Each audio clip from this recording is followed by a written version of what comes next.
లేదు ఎట్లయినా మీరు ఆవేశం తప్ప ఆన్సర్ ఎక్స్పెక్ట్ చేయలేదు. మీరు ఇష్టానికి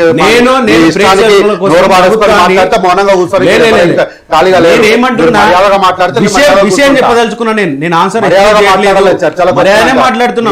మీకు మర్యాద నేనేమంటున్నా మాట్లాడొద్దు.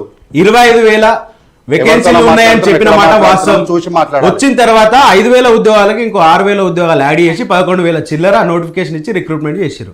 అయితే మెగా డిఎస్సి కావాలి, ఎగ్జామ్ పోస్ట్పోన్ చేయాలనేసి ఆ రోజు నిరుద్యోగులు ధర్నా చేస్తే గత డిసెంబర్ నెలలో ఉప ముఖ్యమంత్రి పిలుచుకొని విద్యార్థులతోని నిరుద్యోగులతోని ఆస్పిరెంట్స్తోని మాట్లాడారు. ఈ నోటిఫికేషన్ అయిపోయి ఈ రిక్రూట్మెంట్ అయిపోయి ఎప్పుడైనా పిలిపించుకొని మాట్లాడినరా? నన్ను మాట్లాడియండి బ్రదర్, గదే అంటున్నాను. చేతనైతే మీకు చేతనైతే సమాధానం చెప్పండి. మేడం ఆయన మాట్లాడేటప్పుడు నేను మాట్లాడలేదు. మీకు చేతనైతే మీకు చేతనైతే ఏం ఉపయోగం అండి? మాట్లాడితే ఏం ఉపయోగం? మరి ఏమైంది? మార్చిలో మెగాటి చేస్తాడు ఏమైంది? మరి అది మాట్లాడుతుంటే అది మాట్లాడు, అది మాట్లాడుతుంటే మార్చిలో మెగాటి చేశాను మాట్లాడండి ఉప ముఖ్యమంత్రి అప్పుడు.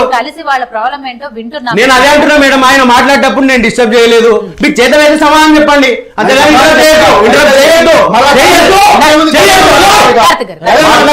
మాట్లాడేది వినాలి, చర్చ ఇది మాట్లాడేది వినాలి.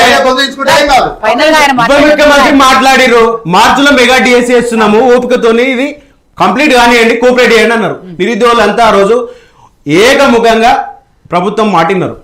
ఏం చేసిరు? అది కూడా మోసం చేసిరు కదా. మళ్ళీ ఇప్పటికి సంవత్సరం అవుతుంది. జాబ్ క్యాలెండర్ అని సంవత్సరం అవుతుంది. అసెంబ్లీలో పెట్టి జాబ్ క్యాలెండర్ జాబ్లెస్ క్యాలెండర్ అయింది.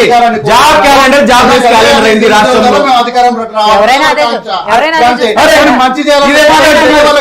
చెప్పినట్టు మేడం మీరు చేశారు గతంలో. మేము ఎవరితోని మేము సంబంధాలు కూడా మెయింటైన్ చేయట్లేదు. నిరుద్యోగులు ఈ రోజు ఆవేదన ఉన్నది, వాళ్ళకి మద్దతు చేస్తున్నాం. ప్రతిపక్ష హోదాలో ఉన్నప్పుడు మేడం ఒక స్టూడెంట్ లీడర్ గా మా బాధ్యత నిరుద్యోగులకు మద్దతు చేయాలి. మేము కావచ్చు కాక ఏం మాట్లాడుతున్నారు మరి మాట్లాడియాలి కదా అవతల. ఇప్పుడు స్కూల్ అసిస్టెంట్ కి సంబంధించి మాకు చాలా అన్యాయం జరుగుతుంది మేడం. టీచర్లు ఎడ్జిటి వాళ్ళకి ప్రమోషన్ ఇవ్వడం వల్ల మేమేం చెప్తాను అంటే, ఒకవేళ మీరు ఉపాధ్యాయ సంఘాలతో భయపడేటట్టు ఉంటే అధికారులు కానీ మన అధికారంలో ఉన్న పార్టీ కానీ మేమేం చేయమంటున్నాం అంటే ఎన్పిఈ గైడెన్స్ 2020 ఫాలో అవ్వమంటున్నాం. మీరు ప్రైమరీ బోర్డు వేరు చేయండి, సెకండరీ బోర్డు వేరు చేయండి, మా బోర్డు మాకు వేరే చేయండి సెకండరీ ఇయర్ కి. అయితే మాది మేము చేసుకుంటాం.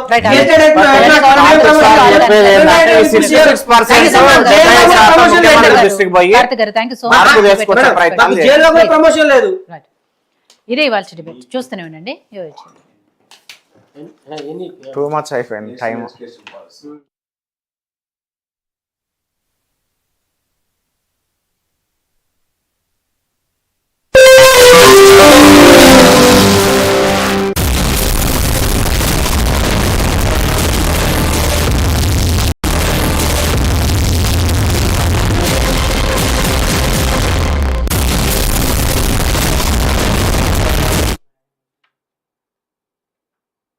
నమస్తే, వెల్కమ్ టు యూఏటీవీ డిబేట్. నేను విజేత.